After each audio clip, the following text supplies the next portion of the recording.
To install MariaDB on Windows, follow these steps. Download MariaDB installer. Visit the official MariaDB website. Choose the Windows version and download the MariaDB installer.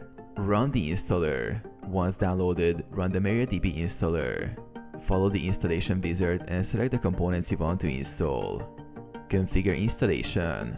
During the setup, you will be prompted to configure the MariaDB server. Set root password. Create a password for the root user. Select server options. Choose default options unless you have specific requirements. Post configuration. Leave the default port unless you need a different port. Complete installation. Once configuration is done, proceed with the installation. The installer will install MariaDB as a service and start it automatically. Click Finish to complete the setup. Verify the installation. Open command prompt and type the following. Enter the root password you set earlier. If successful, you're connected to MariaDB.